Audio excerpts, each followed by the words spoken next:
Get mad at what the enemy is doing. Don't sit up and be passive and let him continue to do what he does.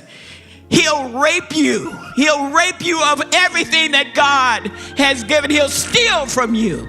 He's an accuser of the brethren. He's a liar and a cheat. Don't let him get away with it. Don't let him get. I hope I've said something this morning that will make you think. Just don't follow the crowd and sit down and just be passive in your prayer. But if you're going to take the time to pray, make it a sincere prayer. Let God really do something for you. Let him in. Don't let it be a burden. Just say, you know what? I don't feel like praying right now, but maybe later. But just when you do it, make it a sincere prayer. Make it real. She demonstrated two things consistently that impacted my life. First, her passion for God, and then her compassion for people. And knowing her, the secret is she spent a lot of time in God's presence. And to me, that's the most important thing that she impacted my life with. I miss her and will do so for a long time, but I thank God for the 11 years that I've been blessed to have had her in my life. Rachel loved people and she loved giving. She had a vivacious way of giving to you, and she gave from the depth of her soul, never wanting anything in return. I'll miss her. She had the most magnificent ability to look at you, talk to you like she had all the time in the world. And not only that, she listened to what you were saying. And that's my fondest memory. She taught me to love God's people, to truly and sincerely love, because I hadn't really experienced the love of loving. I had shut myself off completely of all emotion and love, and she just loved me, really, the whole time. Just loved me. Even if I was being difficult, she would discipline me, but love. I would say love is the biggest thing. When she was introducing me to someone, she said, "Oh, she's a millennial, we want her." And that was the first time that I had heard somebody really speak something nice about a millennial. Usually for us young people, they're like, "Oh, well, they're lazy, or they talk fast, or it's all about technology." But for her, she understood of training the next generation. She understood of passing the mantle. She understood of loving on anybody. Nobody was too small. Nobody was too young. She just was love. Rachel was one of the first persons that I ever met here at Morrisville World Evangelism, and we became fast friends. We share the same birthday, January 4th. And she is actually responsible for my marriage. She helped counsel me when I was going through rough times. She presided over my marriage, and we just fell in love with one another. She had a great laugh and a great spirit, and she was tough, but she was fun, and she was bold. And those are some of the characteristics I believe I have. So we really were two peas in a pod. I know I was thinking to myself when Alistair was talking about marriage counseling, we had to go too. Because my husband would come home in his uniform and he would still be ordering. I was like, oh no, not in this house. Worked with her for 13 years in her department, and she just, as everybody already knows, a mighty woman of God. A powerful woman. She walked like a lion and walked with confidence, and that is what mostly impacted me. She left a print in my heart of being someone who was courageous and never looked back, always kept going forward. One of the things I admired about Rachel was, besides being the prayer warrior, which we all know her to be, she was an amazing history buff. Every event, we took time out to go do something fun. And we went to a museum, and she knew just as much, if not more, than our tour guide. To the point I asked her, "Do you want to lead the tour?" Even the person leading the tour was looking like, oh, she knows a lot, because she was so intelligent. Her impact on my life, on our staff, on her family, on the partners in this nation and the world will be a legacy that will live on far beyond the years she was with us.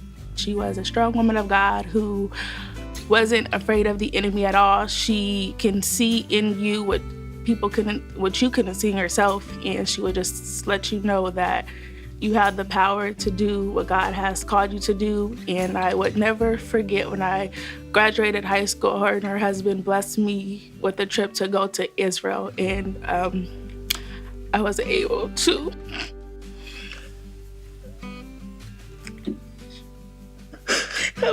go to Israel with Miss Rachel and just to travel with her, and that impacted my life strongly.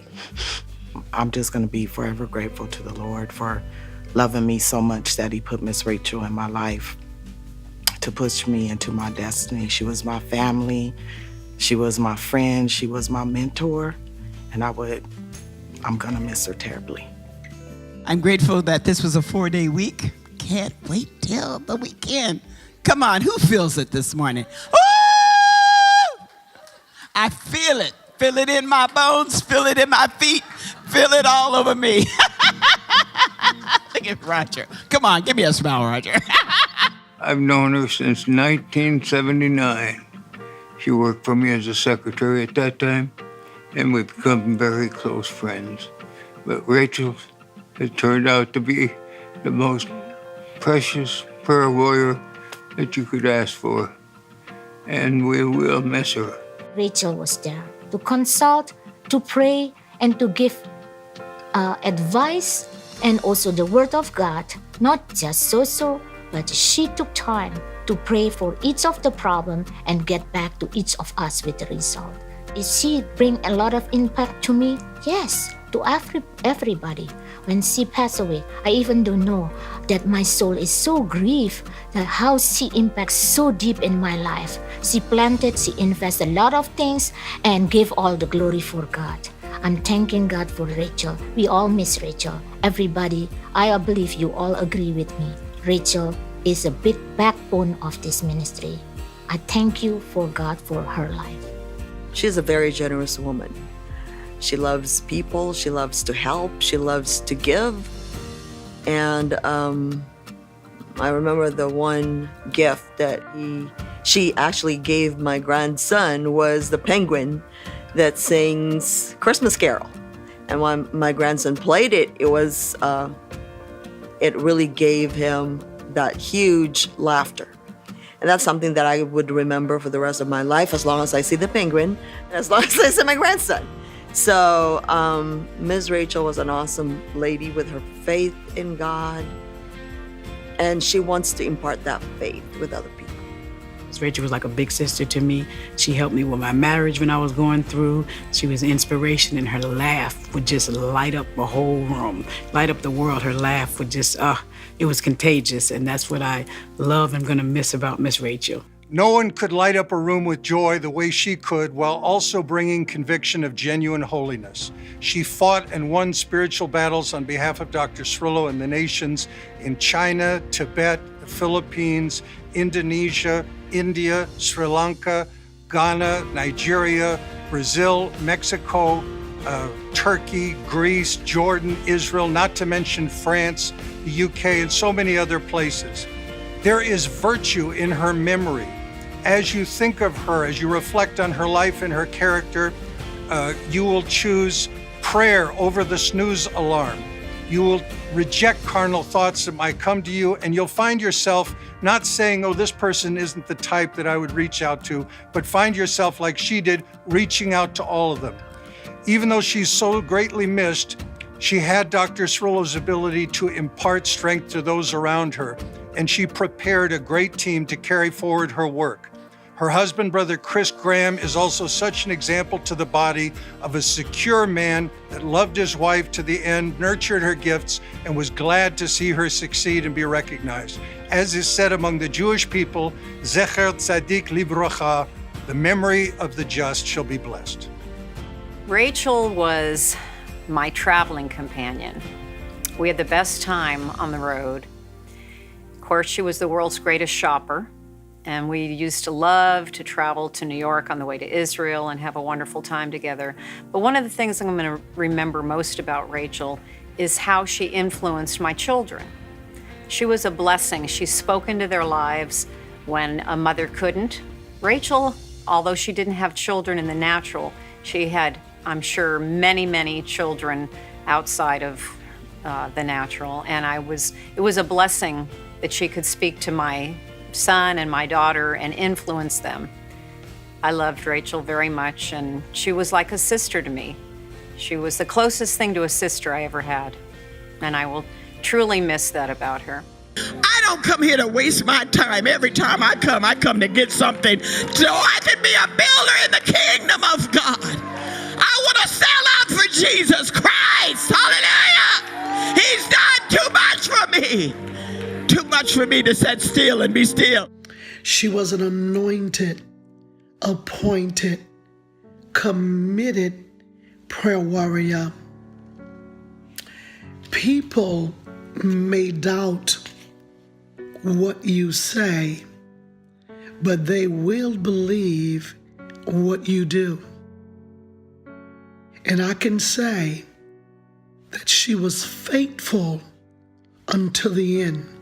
Miss Rachel Graham was a very, very inspirational person. She was very consistent and in her prayer and her walk and her ministry.